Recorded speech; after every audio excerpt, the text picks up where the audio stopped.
Então, vamos lá. Boa tarde, pessoal. Muito obrigado aqui por comparecer a essa sessão. Meu nome é Luiz Arthur Vasconcelos, mas, na verdade, eu peço que o pessoal me chame de Josi. E hoje a gente vai estar conversando aí sobre Design Fixation, né? E essa coisa que eu digo que, poxa, vamos ter cuidado ao buscar inspirações no processo de design. E aí o meu argumento com essa apresentação, meu propósito é convencer vocês a não buscarem inspirações ou fazerem benchmarks antes de terem ideias. O que é que eu quero dizer com isso? Quero dizer que a gente deveria idear, descobrir, definir, desenvolver e entregar. Então, a gente trazer a parte de ideação um pouquinho para frente, continuar mantendo a linha do desenvolvimento, mas gerar um pouco de ideias no começo. E essa apresentação toda é para convencer vocês disso, que a gente deveria seguir esse processo. Beleza? Então, vamos lá. O meu argumento para que a gente siga aquela ideia de idear um pouco antes se chama Design Fixation. Mas eu acho que antes da gente começar sobre Design Fixation, uma coisa que eu queria fazer eu queria dar 2 passos para trás e contar uma história que eu acho que suporta esse meu argumento bem e, coincidentemente, também segue um pouco da minha trajetória acadêmica. E aí me pediram para fazer uma apresentação daqui uns 35 minutos, então eu vou tentar passar uns 10 minutos aqui, uns 10 minutos aqui e talvez uns 15 aqui no terceiro ponto, que eu acho que é o tema central dessa apresentação.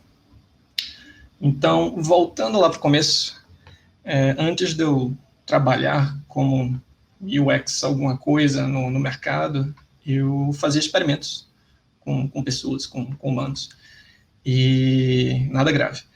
E antes de fazer experimentos, eu era o louco da metodologia de design. Eu lia, escrevia sobre processos metodológicos, gostava muito de investigar aquilo, e aquilo foi o começo da minha carreira na área de design. E o que é que eu quero dizer com isso, com esses modelos de design, né? Eu acredito que vocês tenham essa visão, vocês conheçam o famoso duplo diamante, né? Todo mundo que trabalha com design hoje em dia, eu acho que tem proximidade com esse modelo. Foi desenvolvido ali pelo British Design Council 2004, 2005, talvez, e é um modelo muito sucinto, né? A ideia é que a gente vai partir de um problema geral para uma solução, tem um ponto ali no meio do caminho, que é o problema específico, quando a gente vai estar convergindo da exploração do problema para a solução, nesse lado direito, e aí a gente diverge, converge, e passa por essas etapas de cá, onde a parte criativa se dá muito nessa parte aqui, nesse caminho de desenvolver, né? E aí eu acho que todo mundo está familiarizado com esse modelo hoje, mas e aí, antes desse diamante duplo, o que é que existia, né? Será que era tudo mato? Mais ou menos. A gente geralmente fala desse processo de design caixa preta, que é um processo de design que era como era descrito até os anos 60, né? Não existia muito uma visualização, não existiam modelos, processos para exemplificar como era o pensamento e o passo a passo do pessoal de design. Então, era um modelo que simplesmente tinha uma parte de input, você tinha uma caixa preta ali, que ninguém sabia o que acontecia naquele tempo, e você tinha um output. Então, você partia de um problema, você fazia o processo de design, você chegava na solução.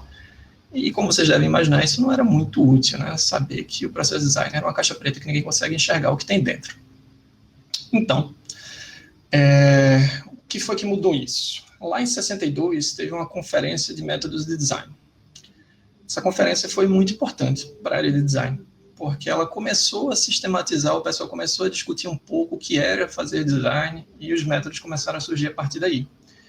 Então, dá para perceber aqui que tem um pessoal multidisciplinar, né, de artes, de arquitetura e também tecnologia, mas ela aconteceu no departamento de aeronáutica. Então, era um pessoal bem engenheiro, bem numérico, aí, começando a desenvolver esses modelos, né?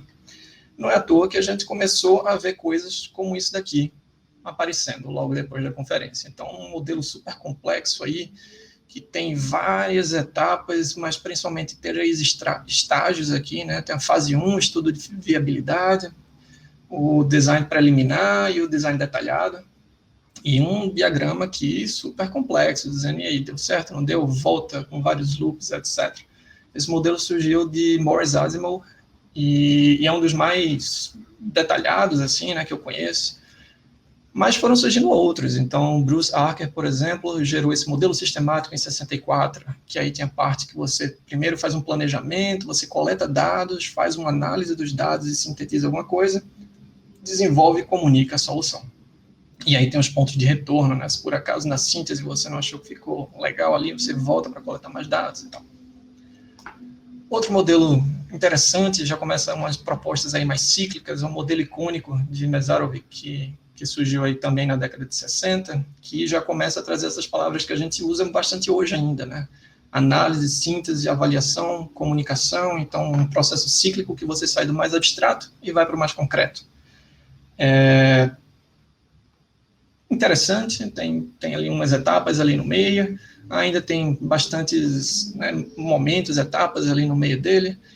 Esse daqui é um outro que eu acho interessante também, que ele basicamente tem 3 estágios, né, da proposta inicial, um design esquemático e um design detalhado, em que você vai sempre fazer esses 4 passos aqui a cada um desses momentos. Esse processo daqui é o processo de design de Marcus e Neiva. E eu acho que isso daqui já começa a ficar um pouco mais familiar para vocês, né? O modelo de Bella Barnett de 96, em que a gente tem uma etapa de divergência e convergência, divergência e convergência.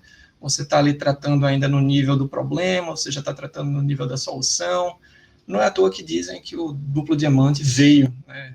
Meio que surgiu depois desse modelo aí. Foi inspirado realmente, até onde a gente sabe.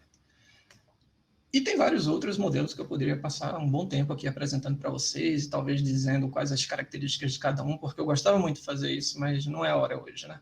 Mas, enfim, antes do duplo diamante, a gente também utilizava muito um modelo de design centrado no usuário, né?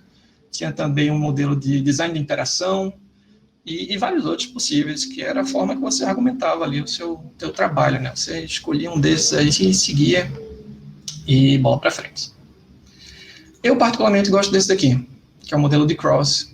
4 etapas, bem simples, bem bobinho, rápido, fácil de entender. Você explora o problema, você gera ideias, você avalia e você comunica, ou seja, você parte ali para conceber alguma coisa, um protótipo, algo que possa ser comunicado.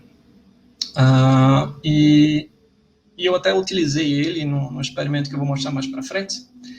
E assim, para mim, isso era a alegria dos meus tempos de graduação, né? Esses modelos todos aqui, eu fiz uma ontologia de modelos de design, eu curtia muito estar trabalhando com isso, e eu acho que foi muito relevante para a nossa área, porque foi a partir dessa profusão de modelos que a gente começou a ter o design como algo comunicável, porque a gente tinha uma linguagem compartilhada entre indivíduos e times para a gente estar ali trabalhando. E se é compartilhável, também é ensinável, a gente pode prescrever, pode recomendar ele para outras pessoas em diferentes contextos. É bastante compreensível, na minha opinião, então ajuda no processo cognitivo de assimilação do conteúdo, acho que traz um trabalho que é coerente, é razoável. E por ser compreensível também é aprendível, né? A gente pode estar ali melhorando, corrigindo erros, vendo o que funciona, o que não funciona, adicionando uma etapa, mudando alguma coisa. E isso tudo eu acho que leva a esse quinto aqui, que é muito importante para mim, que é ser justificável. Eu consigo aumentar minha capacidade de argumentação, eu consigo ter o buy-in de stakeholders, o pessoal no time concordando com aquilo, dizendo, beleza, temos visibilidade, vamos seguir isso. Beleza, show. Mas quem garante que isso funciona? E foi com essa indagação que eu acabei ali a minha graduação. Me fizeram esse questionamento e eu não sabia responder. Eu fiz, poxa, todo mundo fala que é importante fazer isso, por que é que não funcionaria? Né? Livros e mais livros sobre isso. E aí que a gente vem para o segundo momento da história, que é o meu primeiro experimento na área de design. Como testar se seguir um processo daqueles que a gente viu de design traz benefícios quando comparado a fazer um modelo caixa preta, né? Como não fazer nada. Então, essa foi o meu desafio para o momento seguinte, no mestrado, que era como comparar um modelo caixa preta, que eu tenho input e output, qualquer coisa nebulosa ali no meio, com, por exemplo, o duplo diamante. Tem etapa de descobrir, definir, etc. Se eu sigo um, se eu sigo outro, o que é que acontece? Será que eu gero um output, um um design melhor de um lado ou do outro? Difícil saber. E é difícil comparar, especialmente, pegando esse exemplo aqui do modelo lá do Morris Asimov, que tem muita coisa aí, tem muita etapa, tem muita microinteração, ação, retorno, e se eu for comparar isso com, por exemplo, não seguir qualquer processo de design, eu não sei, por exemplo, se o que vai ter feito diferença no fim do dia foi essa etapa, se por acaso foi essa etapa, se foi essa etapa, ou até se por acaso esse momento específico aqui no processo foi que fez toda a diferença e me fez gerar um design muito melhor do que o outro. É complicado comparar. E é importante para a gente saber exatamente o que é que trouxe essa melhoria, porque quando a gente faz experimento, quando a gente está investigando isso cientificamente, a ideia é que a gente isole variáveis para saber exatamente o que é responsável pela diferença observada, né? Então, não é trivial. E aí eu decidi seguir esse caminho, que para mim foi um caminho factível para a época, que era: eu vou investigar vários modelos, vou ver vários que trazem uma etapa inicial de exploração do problema, né, que é aquela etapa que a gente também tem no começo do duplo diamante, e vou comparar o que é que acontece se eu faço pessoas seguirem nesse processo daqui bonitinho, ou se eu faço pessoas pularem, talvez, essa etapa de exploração do problema e seguir adiante para gerar um design final. Beleza. Então, eu acho que esse slide ele é um pouco complicado, mas ele explica muita coisa. O que eu fiz foi o seguinte: eu tinha uma versão dos meus times, uma situação do experimento em que eu pedia para o pessoal projetar com exploração, ou seja, eles seguiam métodos estruturados.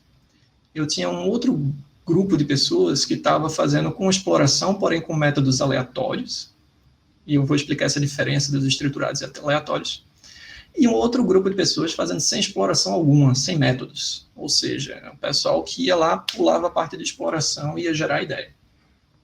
E aí eu tinha diferentes problemas aqui que eu passava para essas pessoas. Eu peguei 3 problemas que foram levantados anteriormente em um questionário para eu saber que eu estava pegando problemas com níveis de complexidade semelhantes. E aí eu distribuí vários times, não lembro exatamente quantos, mas alguns times seguiram pelos 3 problemas, né, fazendo o método estruturado com exploração, outros times iam lá fazendo tudo com métodos aleatórios, outros times fizeram tudo no escuro, sem poder coletar informação alguma, e outros que eu fui contrabalanceando para saber se tinha algum efeito, né, de eu fazer primeiro o A, depois o B, depois o C e tal. Beleza. Então, tinha vários times seguindo um processo ali de design para cada um desses problemas, em diferentes condições. E os métodos de exploração estruturados, que eu falei que eu iria explicar. Então, para quem estava seguindo a metodologia estruturada, eu pedia para esse pessoal fazer uma pesquisa de mercado, uma análise histórica, análise de competidores. E aí depois uma etnografia, uma observação, engenharia reversa e uma previsão de tendências. Esse era o pacotinho. As pessoas eram ensinadas como fazer tudo isso e executavam isso lá naquela situação estruturada. E todo mundo seguia mais ou menos esse processo de design simples aqui. Eu explorava o problema, gerava ideias, avaliava ideias e comunicava ideias. Obviamente, cada uma das condições afetava um pouco essa parte da exploração. A situação C, por exemplo, fazia com que as pessoas precisassem pular a exploração do problema e para essas outras 3. Mas, resumidamente, foi isso que eu fiz. Esses daqui são alguns dos conceitos gerados. Alguns dos problemas eram, por exemplo, algo que facilitasse você a passar roupa, né? Que ninguém gosta muito de passar roupa, então, e aí? Uma solução para facilitar isso para as pessoas. Outros eram, eu acho que era algo para secar pessoas ao sair de piscinas, enfim, nada que mudasse muito o mundo, né? Eu sei, mas eram problemas com níveis de complexidade semelhantes. E eu peguei todos aqueles conceitos que os times geraram e mandei para 21 experts, 21 pessoas que podiam falar com propriedade e avaliar aquilo ali quanto à qualidade.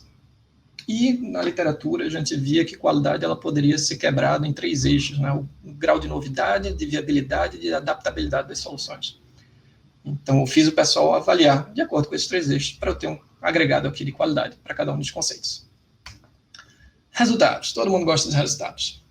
Uma coisa que eu esqueci de falar e que é importante é que nesse momento daqui eu fazia um questionário com o pessoal antes e depois de cada problema, e eles respondiam quanto eles sabiam sobre o problema em questão. Por quê? Porque eu achava que haveria alguma coisa que, por exemplo, que esses grupos, por estarem lendo mais sobre o problema, lá explorando dados, coletando, acabariam tendo um ganho de conhecimento maior do que esse pessoal daqui. E eu imaginei que esse pessoal não teria ganho algum de conhecimento, afinal de contas, eles foram proibidos de buscar informação sobre o problema, né? Então, eu tinha lá um questionário antes e depois de cada um desses problemas. Isso é importante porque um dos meus resultados foi esse: a percepção de conhecimento sobre o problema. A gente vê que o pessoal que fez a exploração estruturada teve ali, em média, um ganho de 6,4, de 0 a 10 aqui. Então, o pessoal começava a atacar o problema lá com quase nada de conhecimento sobre o problema, por exemplo, algo para secar a roupa automaticamente e tal. E depois que eles faziam esse processo de design, eles aprendiam bastante sobre a coisa. Com exploração e métodos aleatórios, o pessoal também conseguiu aprender um bocado. A gente vê aí uma média de ganho de 5,1 do conhecimento que eu tinha sobre o problema. E, por fim, a gente tem o pessoal sem exploração, que não pôde fazer nenhum método, que teve que pular aquela etapa de exploração. E, olha só, curioso, esse pessoal aqui ganhou 1,8 ainda. Isso, para mim, foi muito interessante. Assim, o dado foi como eu esperava, mas esse daqui foi diferente, porque eu não esperava que as pessoas ganhassem conhecimento. E uma coisa que eu achei legal é que, assim, o fato de você projetar para algo, de você ficar com um problema na cabeça só pensando sobre ele, já lhe dá a sensação, depois de um tempo, que você aprendeu sobre o problema. Então, fazer design, independente da coleta de informações, é também aprender sobre o problema. E eu achei isso muito bacana. Isso vai ser útil mais para frente. Mas aí, quando a gente está falando da qualidade dos conceitos que foram gerados, eu tive esse resultado. E para quem entende um pouco de estatística inferencial, esse é um resultado que você não quer ter quando você faz um experimento, que é um p-value maior do que 0,05. O que é que isso significa? Que para o fator que eu estava considerando, o parâmetro que eu estava medindo, que era a qualidade dos conceitos, não havia diferença significativa entre meus grupos. Ou seja, parecia que seguir um processo de design com a exploração ali não estava trazendo nenhum ganho. E eu fiquei bem decepcionado com isso, né? Porque tudo que eu vinha lendo e dizendo que era sensacional lá na minha graduação, de repente estava em xeque. Porém, uma coisa me chamou a atenção, que olhando cada um daqueles eixos separadamente, apenas um teve diferença entre os grupos, que foi o grau de novidade. Então aqui eu tenho um pessoal com exploração e métodos aleatórios, beleza. Eles, de 0 a 5 aqui, eles foram avaliados 3,6 em relação ao grau de novidade pelos experts. Sem exploração, o pessoal que não seguiu método algum, 3,3, e o pessoal que seguiu os métodos estruturados, aqueles que mais aprenderam, aqueles que mais foram lá e fizeram toda aquela exploração bem organizada, 3. Ou seja, o pessoal que mais aprendeu sobre a coisa parece que gerou ideias menos criativas na visão das pessoas experts lá. E beleza, então quer dizer que talvez seguir um processo de design não funcione, ou talvez seja até pior. Mais ou menos. Parece afetar a criatividade, obviamente a gente tinha que expandir esse experimento para vários outros contextos, aumentar a amostra. A minha amostra não era muito grande naquela época, mas foi com esse cliffhanger aí que eu acabei o mestrado, né? Poxa, e agora? O que é que eu faço? Colocaram em xeque o que eu fazia na minha graduação e agora no mestrado o pessoal está dizendo que parece que não faz sentido fazer aquilo. Então vamos lá, vamos agora para os experimentos sobre inspiração e fixação. Eu gosto de começar falando sobre design fixation com alguns exemplos do mundo real. Isso daqui são desenhos, uma ilustração dos primeiros trens que foram criados. Não precisa de uma análise muito profunda para perceber que eles parecem carruagens antigas de cavalo, só ligadas umas nas outras com uma locomotiva ali na frente. Beleza, até aí tudo bem. Qual o problema disso, né? Por que design fixation? O problema é que isso daqui, esse desenho todo, essa solução, quem gerou isso eram as mesmas pessoas que faziam carruagem. E eles fizeram da mesma forma, pensando que tudo funcionaria da mesma maneira. E aí essas pessoas que estavam aqui do lado de fora, às vezes elas iam cair, porque estava tudo andando muito depressa, e quando elas caíam, não era uma queda de um cavalo, elas caíam e elas morriam. Então, depois de muitas mortes perceberem que isso não era uma boa solução, colocaram essas pessoas para dentro, fizeram aqui ajustes na aerodinâmica da coisa, e as pessoas estavam fixadas. Quem projetou isso daqui simplesmente pegou a última solução e colocou aqui pensando que ia dar certo. Outro exemplo mais recente é o caso do CD. Mais recente, desculpa, né, pessoal? Para quem não sabe do que eu estou falando, não sabe o que é um CD, não sabe o que é um vinil, peço desculpas. Mas para mim é mais recente do que o trenzinho lá. A história conta que os primeiros protótipos do CD, né, aqui do lado, eles eram 12 polegadas de diâmetro. E eram feitos pela Sony. Assim, a Sony passou 10 anos com esse projeto lá e não saiu do papel, não lançaram, porque eles fizeram estudo de mercado e viram que não tinha mercado para um CD de 12 polegadas. Porque o CD ele consegue ter uma densidade muito maior de dados, então ele consegue ter muito mais música em pouco espaço, e um CD de 12 polegadas, assim, eram muitas horas de música, ia custar $200. E na época o pessoal fez, não faz sentido lançar isso. Foi necessário que a Sony se encontrasse com a Philips, para a Philips dizer, muito boa a tecnologia de vocês, mas assim, a gente fez um estudo rápido e achou que o desenho final desse negócio tem que ser desse tamanho aqui. E a Sony fez, uau! Então, assim, eles estavam repetindo o tamanho do vinil de 12 polegadas no CD, e por isso eles não tinham tirado o negócio do papel até agora. Foi necessário que alguém chegasse e dizer, por que eu não deixo isso menor? Para que eles percebessem que eles estavam fixados na solução anterior. Saindo do mundo real, voltando um pouco para o mundo acadêmico, fixação ela foi primeiro identificada, diagnosticada, digamos assim, na psicologia, com experimentos bem interessantes dos alicates e de jarras d'água. Esses experimentos eles mostravam o seguinte, que as pessoas ficam fixadas no uso que um produto pode ter e não imaginam outros usos para aquele produto, e que as pessoas ficam fixadas numa forma de resolver um problema e não conseguem enxergar formas mais simples de resolver aquele problema. O pessoal trouxe isso para o design e fez o seguinte experimento. E aí foi que nasceu o Design Fixation, né? Lá em 1992. O pessoal pediu para as pessoas projetarem um rack de bicicleta, algo para levar as bicicletas ali no carro, e deram um exemplo para as pessoas, dizendo, isso aqui é um exemplo de uma solução que vocês podem buscar inspiração nela. Por favor, projetem aí vários conceitos possíveis, o mais criativo possível. E o pessoal projetou, e eles analisaram os conceitos que as pessoas fizeram no papel e tal, e viram que continha muitos dos elementos do exemplo que eles deram. Beleza, é interessante esse achado, mas o que eu acho mais interessante é que eles falavam que alguns dessas funcionalidades eram ruins, ou seja, arranhava a bicicleta, arranhava o carro, e eles diziam que as pessoas não deviam copiar esses exemplos, porque eles eram ruins. E mesmo assim as pessoas copiavam. E foi aí que começou um grupo de estudos, experimentos na área de Design Fixation. E eu participei de alguns desses experimentos ao longo do meu doutorado, depois do mestrado, e a gente veio para cá. Eu gosto de usar esse slide aqui, porque ele é a melhor maneira de falar dos resultados que eu achei, mas também dos resultados que outras pessoas acharam sobre Design Fixation ao longo dos anos. E o grosso da apresentação vai estar aqui, para a gente entender um pouco melhor o que é mais crítico e menos crítico para Design Fixation. Então, vamos lá.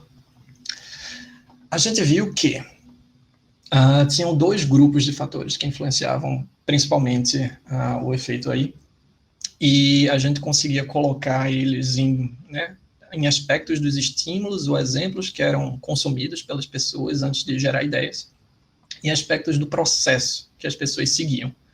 E aí, para cada um deles, a gente tem 7 variáveis que influenciam o Design Fixation de diferentes formas. Vamos começar pela primeira. Modalidade da representação. O que é que isso quer dizer? Quer dizer que objetos 3D, eles podem fixar mais do que imagens. Imagens podem fixar mais do que diagramas. Diagramas podem fixar mais que palavras. Então, diferentes modalidades em que eu apresento o estímulo, ou que a gente consome estímulos, vai me fixar de diferentes formas. Mesmo uma palavra pode fixar a pessoa e a pessoa gerar ideias contaminada por aquela palavra. Geralmente, coisas mais concretas, mais fidedignas, tendem a fixar mais. E aí a gente vem para a fidelidade da representação. A gente vê que quanto mais fidedigna o exemplo ou estímulo utilizado, por exemplo, uma imagem vai me fixar mais do que uma parte daquela imagem. Então, quanto mais próximo do real, parece que a pessoa mais fica fixada com aquilo dali. A quantidade de estímulos também é algo interessante. Um estímulo apenas pode fixar, e como no caso do experimento lá da bicicleta. Mas imagina-se que se você utilizar múltiplos estímulos, aquilo dali já comece a melhorar, afinal de contas você está sendo exposto a várias fontes diferentes. Porém, se a gente utilizar múltiplos estímulos que ainda sejam próximos uns dos outros, a gente só fica mais fixado, a gente só fica mais ali, dentro de um pequeno espaço do mundo das soluções possíveis. O que é preciso é que a gente use quantidade de estímulos, mas a gente também aumente a diversidade dos estímulos. Então, a gente vai trazer estímulos que são de contextos diferentes para que a gente consiga gerar ideias mais criativas. Obviamente que tem um limite para essa diversidade, né? Se eu peço para vocês projetarem uma cadeira ou um site e eu apresento vocês vão buscar imagem de uma batata frita ou de uma nave espacial. É difícil, isso vai me tirar ali do meu ritmo, do meu caminho, porque eles são muito longe, né, do processo que eu estou criando, e a gente começa a entrar aqui na proximidade do estímulo do problema, que é justamente isso, né? Precisa ter um ponto médio, um ponto perfeito. Se eu peço para você produzir uma cadeira e eu lhe mostro outra cadeira, é muito próximo e você vai se fixar muito. Ao mesmo tempo, se eu lhe mostro algo completamente distante, você não vai conseguir se inspirar por aquilo dali.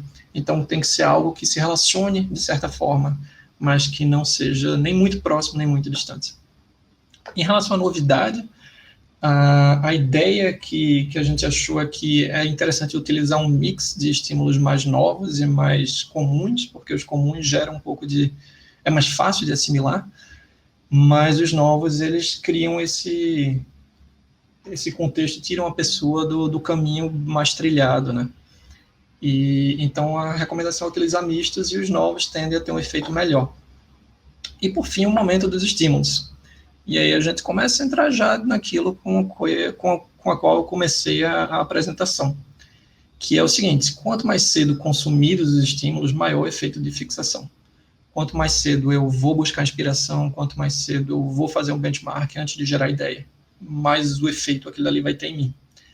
Não só isso, as pessoas elas precisam chegar no momento de travamento mental, assim, dizer, não estou mais conseguindo gerar ideia. Para aí sim elas irem buscar estímulos, inspirações, e vai funcionar. Porque se elas estão gerando ideias e são estimuladas, elas geralmente travam e perdem aquilo que elas estavam fazendo. Então é interessante esperar por esse momento de stuckness. Beleza, vamos agora para os efeitos do lado direito. Experiência das pessoas. Eu gosto muito desse tema daqui, de experiências das pessoas, porque o que a gente achou, o que a gente descobriu,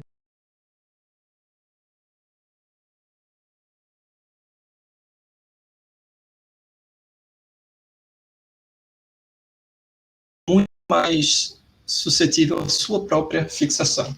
Ou seja, quanto mais experiência eu tenho num determinado tema, mais dentro de um pequeno espaço das soluções que eu fico. Eu não consigo pensar muito fora da caixa.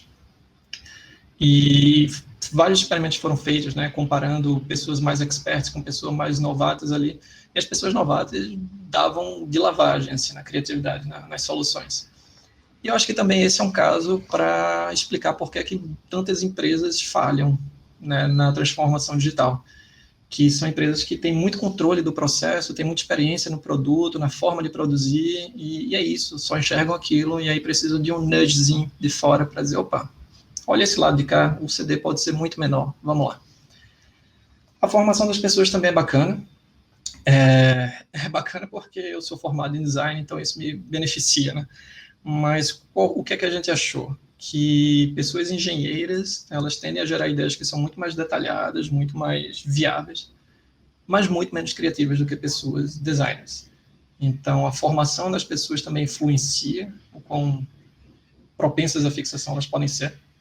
A abstração do problema também é um caso interessante, né, que eu acho que eu falei um pouquinho ali do lado esquerdo já, que coisa quando é muito concreta, ela não ajuda tanto. a fixação. Na verdade, ela só aumenta o efeito da fixação. Então, você ter um pouco de abstração, você fazer aqueles 5 porquês, né, e dar alguns passos para trás para olhar o problema de outro ângulo, em geral, ajuda a você gerar soluções mais criativas.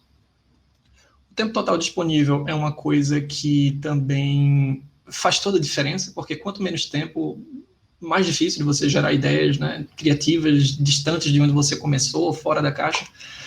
E é importante que a gente tenha um tempo para incubação, que é aquele momento quando você sai do problema e vai fazer outra coisa, está lá tomando banho, o famoso eureka de Arquimedes. Então, ter tempo faz a diferença. Testes de prototipação é algo conflituoso, não há um consenso na literatura, pelo menos não houve até quando eu acabei meus experimentos, embora a maior parte da literatura indique que testar e prototipar ajuda com a geração de ideias, gera ideias mais criativas e tal. Tem um efeito chato que também vem desse processo, que é o efeito do custo afundado, que é o efeito do sunk cost, que é assim, poxa, eu passei tanto tempo fazendo esse protótipo, eu passei tanto tempo nessa ideia, coloquei meu tempo, meu esforço, e agora eu não vou mais largar a mão dela. Então, as pessoas, às vezes, ficam mais fixadas naquela ideia por conta desse efeito que eu já investi naquilo. O número de pessoas envolvidas também não há consenso, tá? Tem alguns experimentos que mostram que ter um grupo é legal, porque tem um efeito de juntagem de pessoas, de diversidade, que eles chamam de assembly bonus, que é assim, eu monto um time diverso e aquelas pessoas vão trazer diferentes pontos de vista, cultura, etc., e vai ser mais legal. Mas, ao mesmo tempo, tem um efeito de bloqueio mútuo, que é quando eu estou gerando ideias, se uma pessoa vai e fala alguma coisa em voz alta, aquilo dali me afeta, né? Eu perco o trem do pensamento, eu sou afetado por aquilo, e aí eu vou por aquele caminho também, então o grupo acaba indo por um mesmo caminho, tanto que diz que a evidência é que um grupo é tão bom quanto a pessoa mais profissional, mais criativa, porque às vezes acontece essa contaminação. E, por fim, instruções para a reprodução. Como eu disse lá no primeiro experimento da bicicleta e vários outros que eu conduzi, outras pessoas conduziram, mesmo quando a gente diz não copie, fuja do exemplo, as pessoas não conseguem. Então, mesmo a gente sabendo de design fixation, ajuda um pouco, mas não é o suficiente. Então, não tem muito como correr, talvez, né? Vamos ver. E aí, uma coisa que sempre me perguntam, chegando aos 35 minutos agora, acho que no máximo mais 5 minutinhos eu acabo, é se fixation é, então, necessariamente uma coisa ruim. E eu acho que, assim, se a gente entende fixation como bloqueio criativo, sim, mas o resultado pode ser positivo. E eu trago esse exemplo daqui, que é um exemplo meu, que eu vejo como um caso de sucesso de fixation, que é o caso do telefone dobrável, que a Motorola lançou há poucos meses, anos no máximo. E por que eu acho que é um caso de sucesso de design fixation?